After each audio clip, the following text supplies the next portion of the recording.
Good afternoon, everybody, and welcome to Twist Gaming. We are here live at Origins 2018, and we have our dear friend Tony with us from Arcane Wonders. Hi there.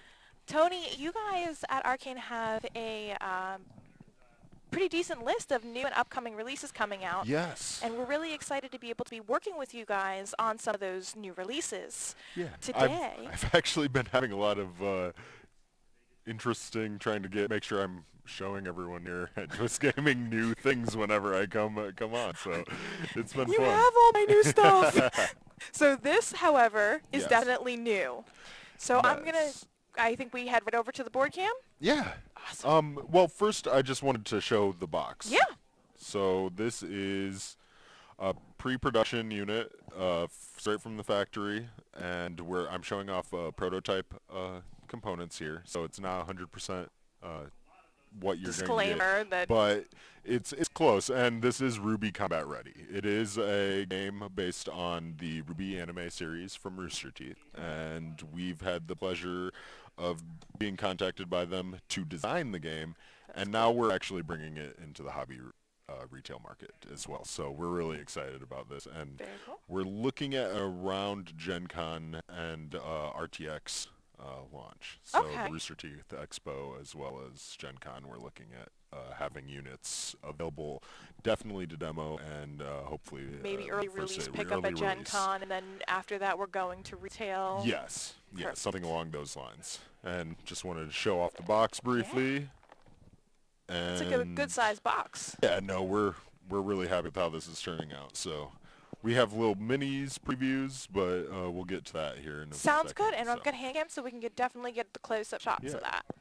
All right. Okay, so in RWBY Combat Ready, what you're doing is you are the huntresses from the anime series. So you are Ruby, Weiss, Yang, Penny, and Blake, all doing what they do, and that's we're saving the world.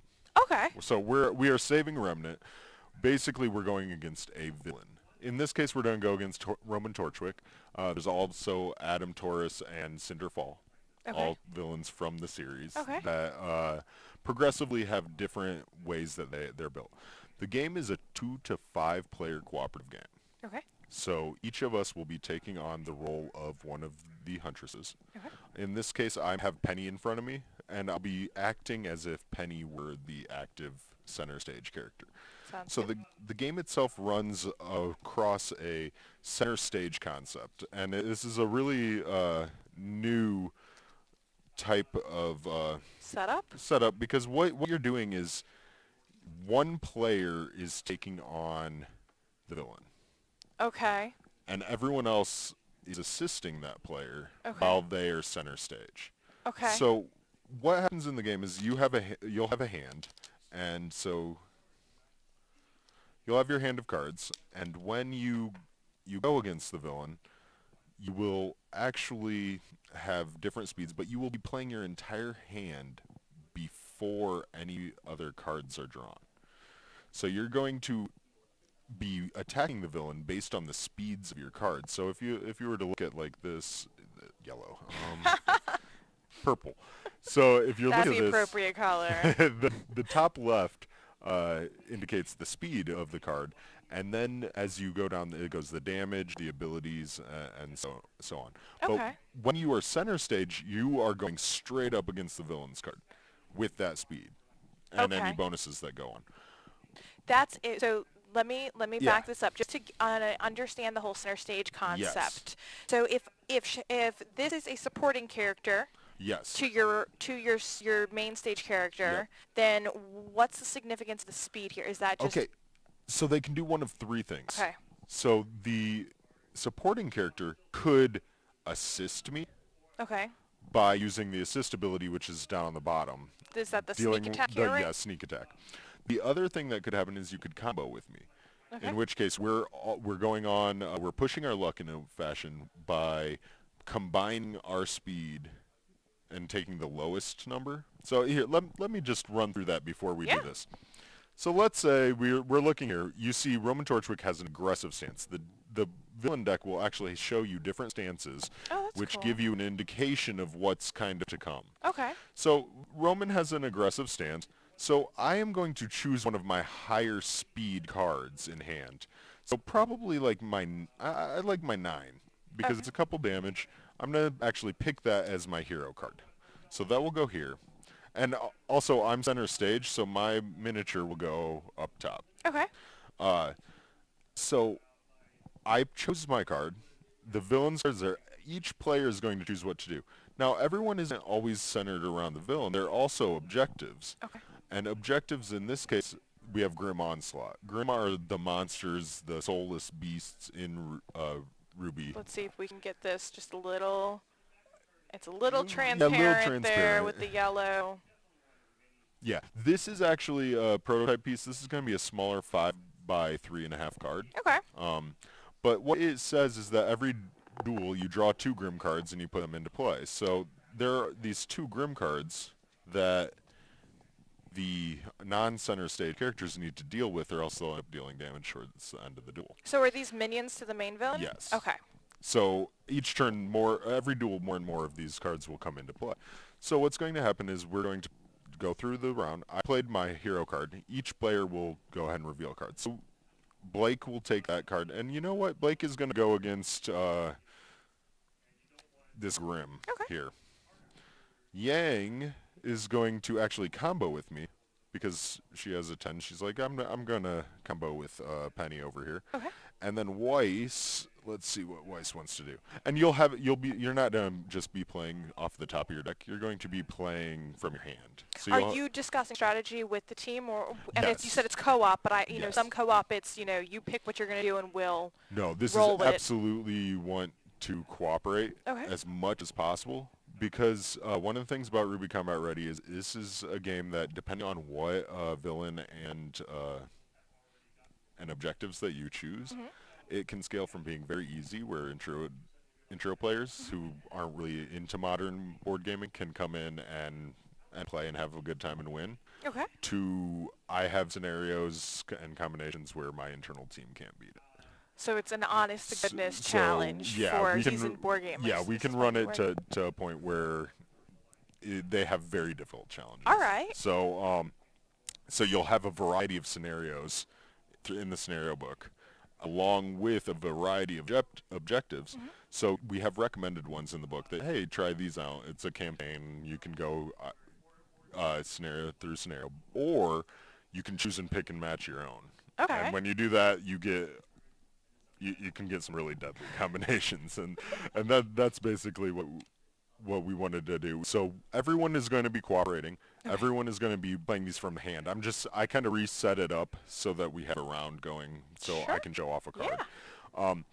So Weiss here will actually use an assist, which says if an ally would take damage, block 2 damage. Do you want me to put it up in here? Yeah, so basically she's going to put that off to the side and go, I'm assisting, just in case Penny takes damage and we Okay. lose this, we're going to do that. So what you'll see on the board here is that you have your villain's health. There's going to be a little marker. I didn't pull them out. But there's also bonuses. So Okay. bonuses are like semi-permanent. They go up and down. So basically, let's say Roman had a +2 bonus to speed right now. Okay. So then we would Just be so in this we'd area. have a token here. So what's going to happen is after everyone's chosen what they're doing, we would first resolve Grim. So you'd go here and you'd flip over the Grim. The Grim had an 8 speed against your 5. 5. So what's going to actually happen there is the little starbursts are actually the damage that's dealt. So Weiss here, Here? or the top. Ah, Underneath here. yes. So those are the damage that's dealt. So what's going to happen is Blake here is going to take 2 damage, and that's it. There is, however, a exclamation point symbol on Blake's card, which means next that round. that's an ability that will happen. So Okay. next round, Blake will gain +1 speed and damage to whatever card she chooses. Okay. So So that even though this she wasn't victorious in this particular battle, she's still going to get the bonus yeah, from still here. get the bonus. Okay. So that's how that resolved. Okay. Then we'd go, okay. Now, Weiss has her assist kind of sitting there going, okay, to Penny, that if the ally would take damage, block 2 damage. Okay. And then what's going to happen is we're going to reveal the villain card. So we're going to take the villain card and reveal it. And it is Hidden Dagger. So this attack gains +2 speed if the active player was not assisted and is not a part of a combo. Ooh. However, we were assisted and we And are you're also a part of a combo. so there's no bonus happening there.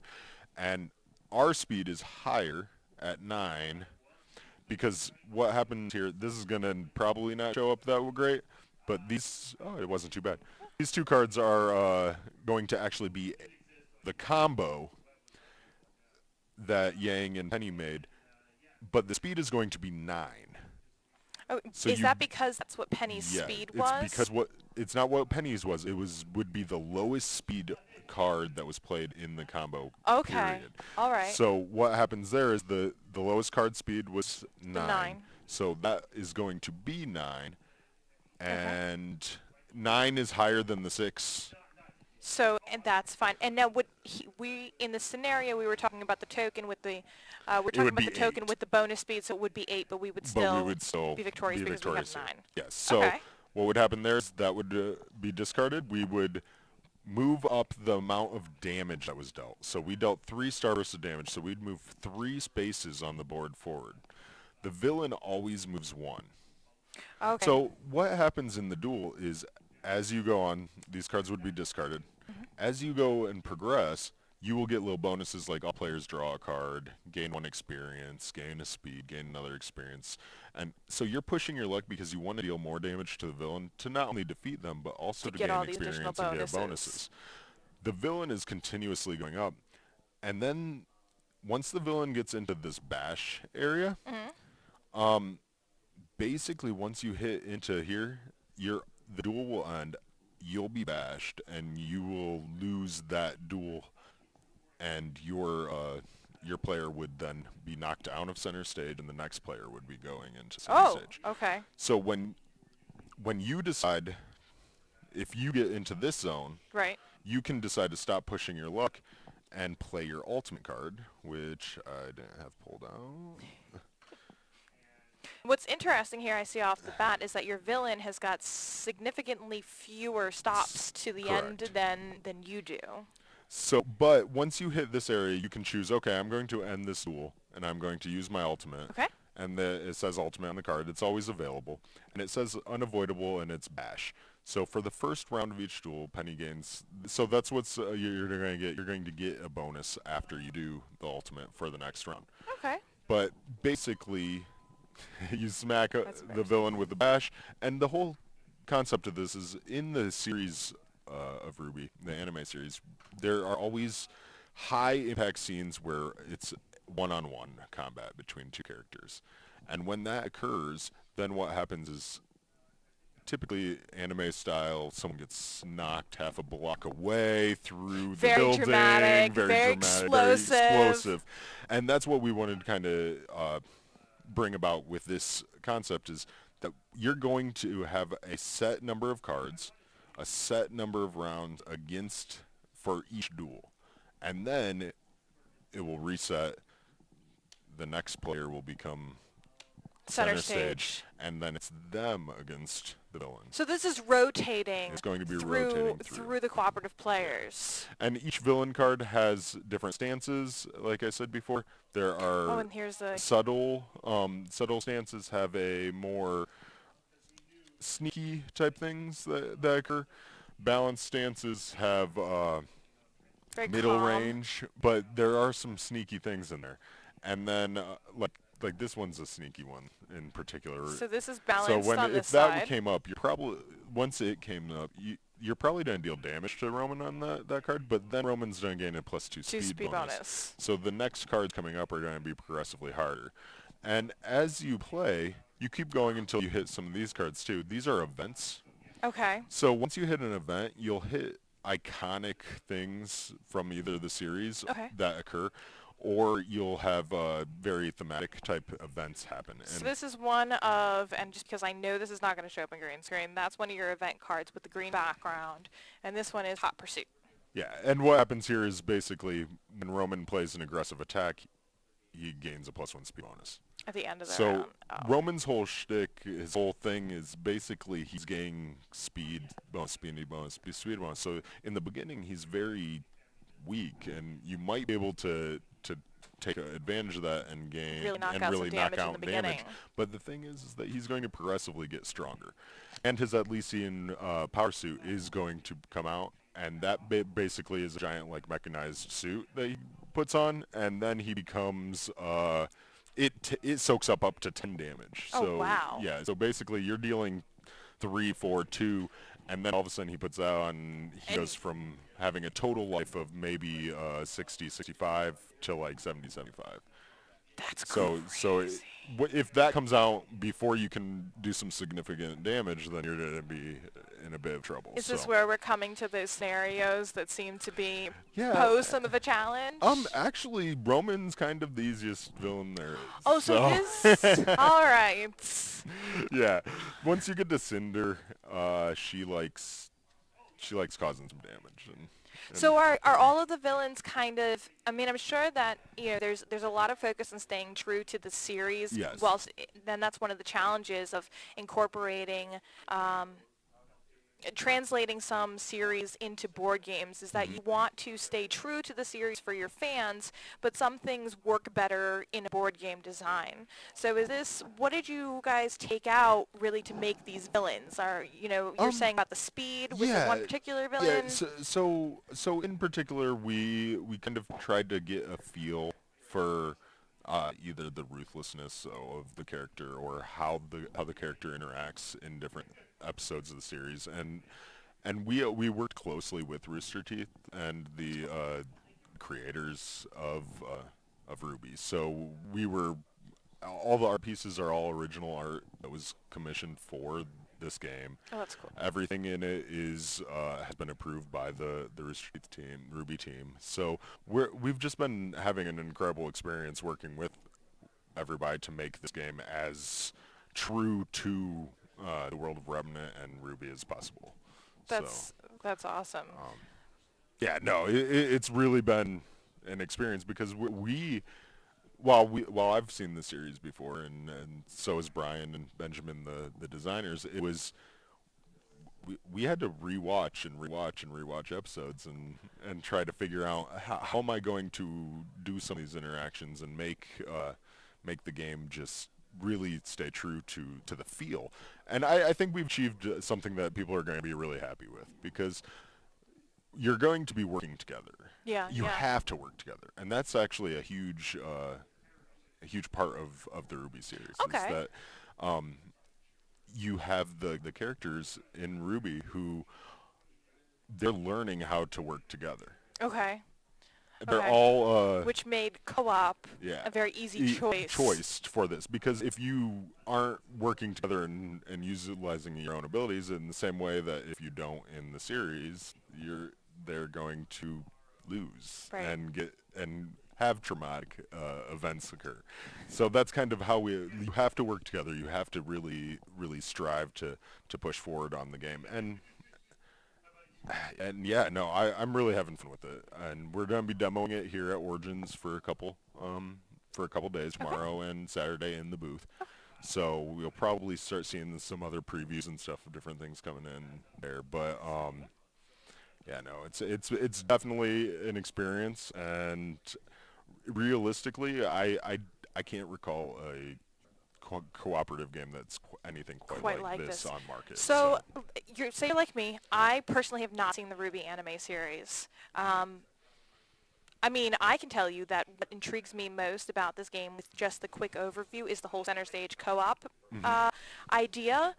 What do you think that other gamers who maybe are not so invested in the theme will get out of this game? Okay, so if you are taking a step out and you're like, I'm not really huge on anime or on like the series or the theme, like the thing is that you're all individual characters who are striving against a single opponent that is deck driven, but you can also have it character driven. There's variants in the rules that you can have a player actually do some of the villain stuff and stuff like that. So there are different variants of play, but if you like cooperative games, it's going to be something that's right in your wheelhouse because it's a different experience in a co-op where you have a lot of moving pieces. Yeah. Because we're gonna have objective cards with different decks of villain minions going on. We're gonna have the different events that are occurring naturally in the deck. It's something that someone who wants to do a solo experience and doesn't mind having multiple hands Okay. could sit down and do on So their you own could as do well. a solo variant You would have for to this you game, would or have could to you be... run multiple characters, so you're Right. looking at multiple hands. So Right, right. it doesn't quite get it the same feel as like working together, but you could run through the mechanism of figuring out the game, kind of how the deck works and stuff like that. I can see that. So yeah, really we've tried to make this as accessible as possible.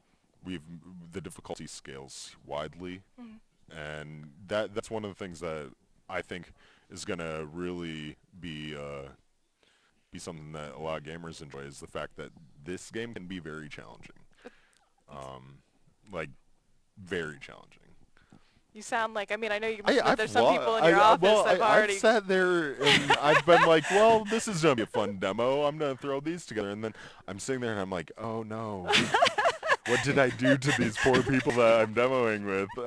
Because Sorry, I actually guys. apologized to one person because I was like, I made this a little bit too hard, and then we got really stomped. But that's good. Like, I mean, that's good. It's Yeah. like coming up against a difficult puzzle, and then when you beat things like that, you have such a great sense of satisfaction. Yes, and it does give you very kind of explicit guidelines of how many scenarios and abilities and objectives you should play, depending on the player count. Right. Because right. that scales widely. Because if you're running 5 people against the villain, you're going to be more powerful, Right. and thus you can You want a bring more in challenging more scenario. scenarios. Yeah, so. That makes sense. Well, I am really excited. I know that this is the pre-production Yes. kind of version. I'm excited to see how this game progresses. If our viewers are interested in learning more about the progress of this game, where can they go to get that information? Right now, here in the next couple weeks, right as soon as we get back from Origins, the product pages are going to start going up on our website and with Rooster Teeth. But the primary place right now is probably on VGG's page. Start just conversation there, because that's where we're always actively watching that page and the forum. So yeah. Yeah, no. So basically, that would be a good place to begin. We are definitely going to be reaching out to everyone and all the previous Kickstarter backers and everything very soon with a lot more information. So Very cool. So if this is the game, if this game has piqued your interest, kind of piqued mine, then those are the places to go to kind of get some more information and to keep some eyes out. Tony, are there any other items you want to touch on before we go? Well, basically, we're playing Critical Mass and Senshi in the booth right now. We've gone over both of those. No, we haven't done Critical Mass. That's the one I'm saving. Okay. Yeah, I'm because I'm coming on, I believe, the 28th, right? Or something? Tony's going to be on our show for a PSI Presents episode in the near future. Yeah, sometime very soon. Oh no. He said the 28th, so if you're saying the 28th too, then it's probably the 28th. Yeah, I think it's the 28th. I don't know. Basically, yeah, I have to have another game to show off because I've done. Okay, so make sure that you tune back in on the 28th when we have Tony join our stream for our PSI Present episode, and we're going over Critical Mass. Yes, we'll actually be playing a game. That'll be awesome. So it'll be fun. We're going to be playing one of the games. We're going to do Critical Mass. We've done Senshi on Twist already, so. Doing new stuff. Doing new stuff. All right, well, Tony, thank you so much for coming by and showing us off RWBY. The game looks really interesting, and like I said, I'm excited to see where the progress goes. Great. Thank you so much for having me. Appreciate it. Thank you. See ya.